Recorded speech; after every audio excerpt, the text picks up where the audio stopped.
Dear listeners, there are various types of brotherhood in Islam. For example, brotherhood based on blood relationship, brotherhood based on religions, on race, on caste, on creeds. But Islam, alhamdulillah, believes in universal brotherhood.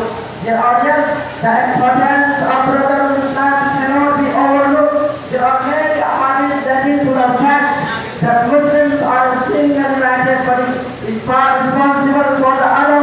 According to one such hadith, Muslims are like one body. If one of the parts is injured or hurt, the rest of the body feels that pain.